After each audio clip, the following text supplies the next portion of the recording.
Welcome everyone. I hope you're having a wonderful day and thanks for joining us. My name is Bonnie and I'm joined by Stephanie. Today we'd like to talk about tests and difficulties.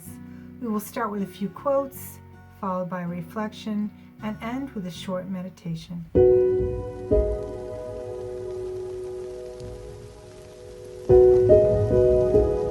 Sorrow not if in these days and on this earthly plane things contrary to your wishes have been ordained and manifested by God. For days of blissful joy, of heavenly delight, are assuredly in store for you. Worlds holy and spiritually glorious will be unveiled to your eyes. You are destined by Him, in this world and hereafter, to partake of their benefits, to share in their joys, and to obtain a portion of their sustaining grace. To each and every one of them, you will no doubt attain. The troubles of this world pass, and what we have left is what we've made of our souls. So it is to this we must look, to become more spiritual, no matter what our human minds and bodies go through.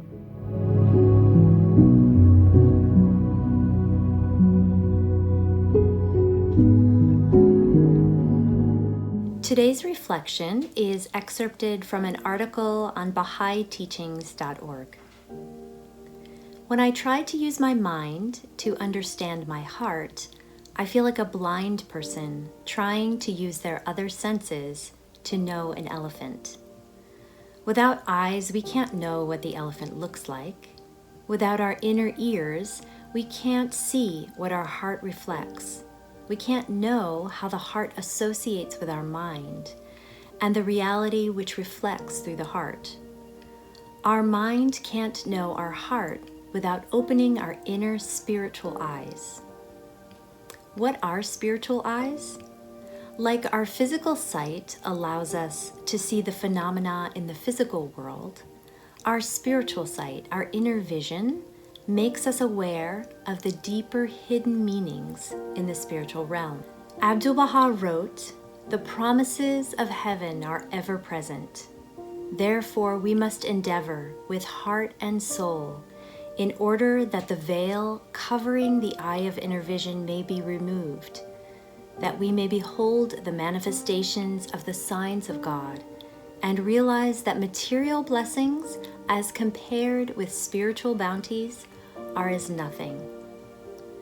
For example, when we face difficulty, if we only see the event itself without seeking to understand it and why it is difficult for us and what its ultimate purpose might be, then we miss the spiritual meaning.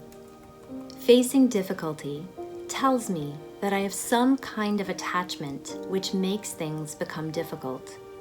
With my spiritual sight, I try to understand what that experience can teach me so I can see what I am attached to.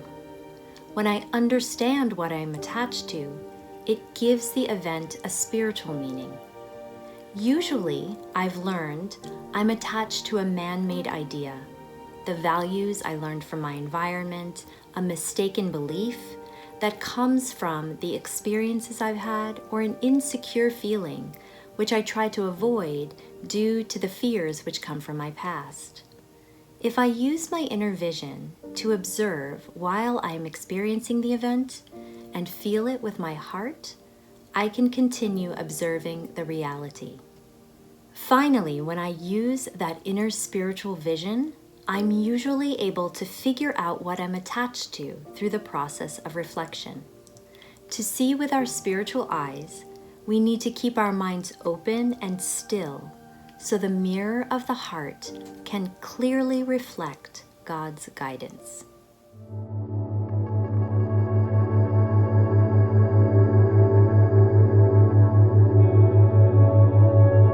So now we'll move on to our meditation portion today.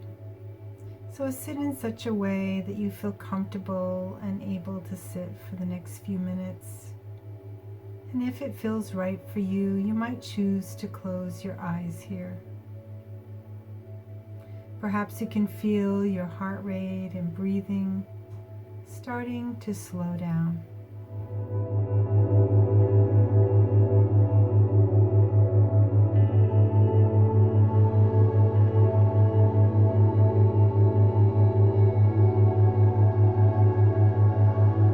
Many of us have tests and difficulties that weigh heavily on us.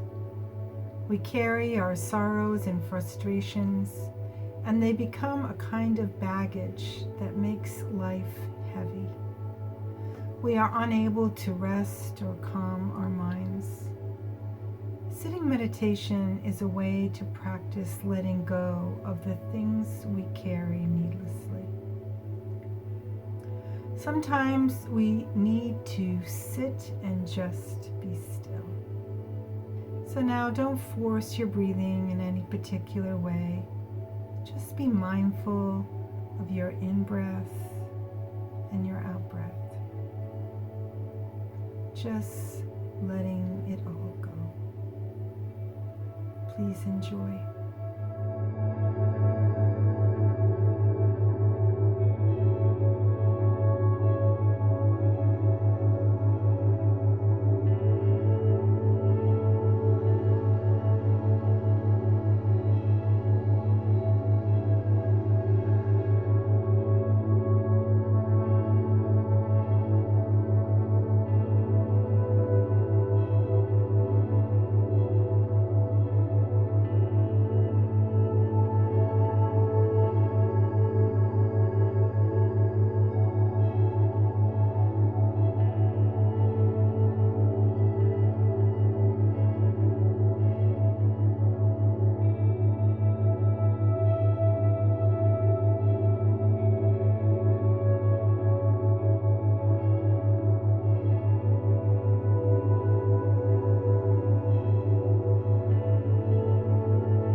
And you're welcome to open your eyes now.